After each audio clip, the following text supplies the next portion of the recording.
Hello, all. Welcome back to my channel. My name is Naveen. Please subscribe to my channel and also, like the video so that you get the notification whenever I post a new video. So today's video is about is one of the compounding mission. So why I call this compounding mission, I'll just let you know. As you can see, this is the chart of this bank, which I'm going to explain it today. So you can see the price how it is moving. So if you see here the price when it was 18 years back or something, for example, it was 6 rupees. I mean, this is also kind of adjusted after split and other things, but it was at 6 rupees. So currently the price is almost like 140. You can see here 2006 means it is within 18 years, so it is almost like 140. No, even let's say if you can take this one as a 5 from 2005 also, if it was 5, now it is almost like 141. You can think of 5 into 25, yeah, it's almost like 30 bagger within 18 years. If you keep an FD, it will take 10 years to double the money, but this compounding mission has actually doubled it 30 times. Yeah, I'm going to analyze this one for actually, as always, this video is about, for long term investment only. Please, do your own due diligence before investing. Let's quickly start. So, this is anyway disclaimer, as I was always tell you, I'm not a SEBI registered, uh, advisor. So, please, this is take this video as an educational purpose only. So let's quickly start with the bank. So this City Union Bank, it's also called CUB, famously CUB. This is actually started in 1904. You can think of already it is almost like 120 years old bank. It is started in Tamil Nadu. Even it is started 120 years back. If you see, it is very very small bank. It's not, they have not expanded so much. It is still a small bank. It has got only 752 branches, and employees also, its strength is also very less. 6,500 or something. Compared to HSBC and ICICI Bank and all, they have started, just 20, 30 years back. They have grown, extensively. But this bank is very small bank. Even till now, it is also a very small bank.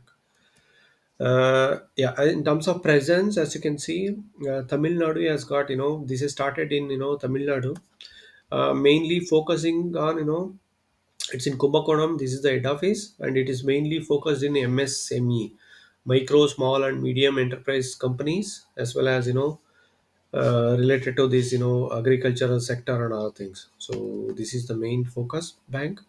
So as you can see, Tamil Nadu has got 519 branch, and South has got more branches. Now they are expanding into all over India as well. This is a small bank, as I said. Yeah. And advantages, what it has got, it has got 752 branches all across India. And capital adequacy ratio, this is really very very good. If you see IDFC First Bank and all, they are struggling with the capital adequacy ratio of, it's also called CAR of 13 14 like that. So this bank is exceptionally doing really good in that. It has got a tier 1 capital of 21%. This is one of the advantage. And it is mainly trading or concentrating on MSME segment, and it has got a strong track record. As you can see, it is available, it is opened 115 years back. This, why it is important is, so this one will never, kind of, you don't need to scare about your capital what you deploy into this bank. It is kind of a small bank. It will keep on growing. I'll also tell you the reason why it will never, risky like that. So mainly, I can also mention here, 99% of the loans what they are going to give is against secured lending. Means there is always a backup regarding backup to the lending. That's why it is very very safe bank. You can definitely invest for a long term, and also this is currently undervalued, which I'll explain you. So, and also corporate governance, it's really good, and it has also got diversified, asset profile. That also I can explain you. Loan book details. This is what I was mentioning about, secured loans. As you can see, this is really very very good. 99% of the what the loan they are given. It's really, to the secured means they will always have a backup. For example, car loans and other things, they will also have backup. And this is cash credit and demand loan. This is almost like 64%. Yeah, you should never get scared because this is mainly secured lending for MSME sector. That's why this is one of the safest, and they are not very aggressive. This is one of the safest playing bank actually, I would say. So as you can see, this is how the loan book diversification looks like. So yeah, mainly into MSME segment, micro, small, and medium companies. They are giving it to, and large industries also very small. Otherwise, NBFCs, wholesale traders, housing loan also they are given. Whatever they are giving, always have a security behind that. If you have mortgage or no house, car, and even MSME also, they will have some backup regarding that ones. So in terms of NPA, I think the COVID has caused or messed up a little bit regarding the NPA for this bank as well. So as you can see, it is slowly coming down. Net NPA is actually coming to 2.34 now. So one good thing is you can see here, this has come down below 1,000 crores. This is actually pre-COVID level. That means the bank is turning around after this COVID impact. In terms of deposit, actually it has got 52,000 crores deposit, and also it is loan book is very very small, 43,000 crores.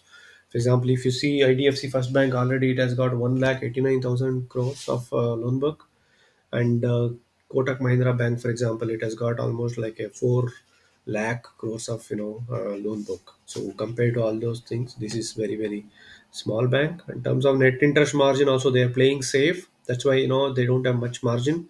So even I think HDFC Bank, ICC Bank, they're all playing at this range only, except aggressive banks like IDFC Bank, where they are actually lending it to into rural segment and all, where they've got a the margin is much. But this segment they are very very safe player. That's also one reason you should also invest because they're playing safely. So this one will always go up and up. So deposits, as you can see, this they keep on growing continuously, and even advances also they keep on growing. Of course, the CASA and other things little bit struggling because of the lot of competition in the market, and also people because the share market and all going up. Most of the people are also putting into mutual funds and other things. That's why bank deposits are getting reduced.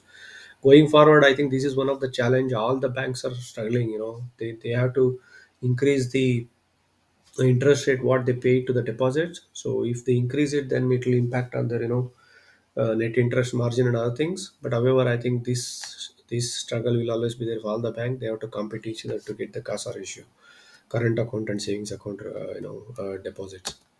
So shareholding pattern. So this is also as not having as I was also mentioning in my earlier videos, this bank is also actually kind of distributed.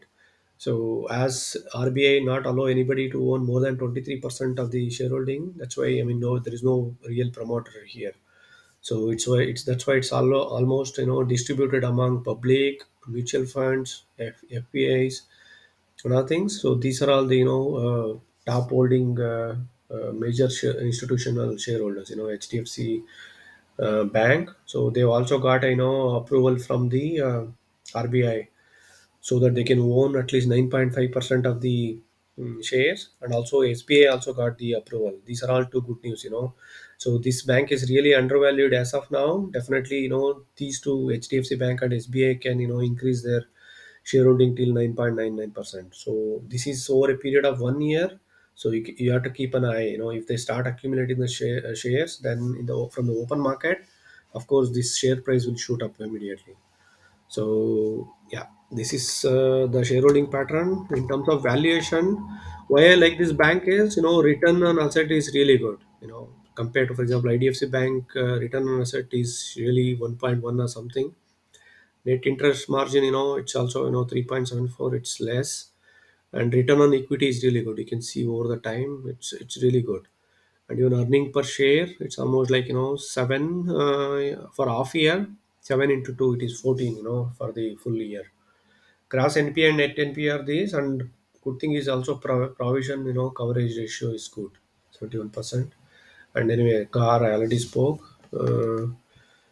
Yeah, if I come back here, the number of shares, this is also one of the good thing. So still they've got a lot of scope to dilute and raise the money if required. And stock P, this is one of the very good thing. This is really very very good. Currently at a very good P ratio. All other competitors are really trading at 50, 16 to 20 range. And this is also very very small bank. 10,000 crores market cap. This has got huge potential to grow. If uh, they are going to grow in the same way like safe lending, they will grow. Currently 141 is the share price, and also they are paying regularly the dividend. Anyway, debt to equity ratio is not so important. So yeah, important thing is price to equity ratio. This is where actually it is trading at really very good valuation. So now if I come back, book value is currently 101. Even if you give a price to book value of 2, let me quickly show you the competitors, where what they are getting actually. So if I come here, for example, HDFC Bank, ICICI Bank, these are all the big banks. So this is what the actually CMP to book value ratio. So you can see HDFC is trading at 2.78 book value, and ICICI Bank, of course, it's really doing good. Kotak also doing good. If you see all other banks, everybody are trading at except this one. Even the bank, which this S Bank, which is actually struggling with a lot of NPAs as well as too much equity diluted company, that is also trading at 1.8. Compared to all these things, this is safest bank, and they've got a very good loan book of 99% of secured loan book. This is joke. Sometimes market uh, mismatch the prices. This is where the opportunity you can find and pick up the stock. So yeah, to come back, even if you give a price to book value of 2, the price should become 202. And if you give a 2.5 book value, for example, it should become 252. Even in terms of price to book value, also EPS is 13.5 to 14. You can say 13.5, I put it here. Even if you give a price to earning ratio of 20, the price should become 270. you know so currently, another thing is, RBI is going to reduce the repo rate in couple of quarters. That's what the lot of discussion is going on in news and other things. This is really very very good news for the bank. If the repo rate is reduced, and whatever the loan, usually they will be lent at the fixed rate, that will not be reduced. That will always have an advantage for the bank. And even the whatever they pay to the customers, that also will be reduced. If they're paying, for example, 7% to the current account and savings account, they can reduce it to 5% or 2% or 3% or 4% like that. This is also another advantage. Yeah, as you can see quickly, yeah. So the revenue wise, as you can see, this is like a, as I said, it's a compounding machine. 2012 it was 1,600. It's keep on growing up. It's almost like 5,000 crores is a revenue what they're making, and in terms of also net profit, also you can see here it's keep on going up, and even the EPS is going up. So they're almost declaring 15%. So yeah, it's actually varying. They're also paying every year dividend. That's also a very good thing. Yeah. Another thing is, compound sales growth is, yeah, it's not that much, but 8%. One good thing is 10 years, they've got a very good CAGR, price CAGR of 13%. It is growing. Yeah. I hope this video helped you to take the decision. If you ask me, it is, kind of a very, very undervalued compounding machine. It's growing over a long period of time. Those who would have invested before, I mean, they must be getting very good even dividend rate as well. So I would definitely recommend you to look into this bank as well. Thanks for now. Bye.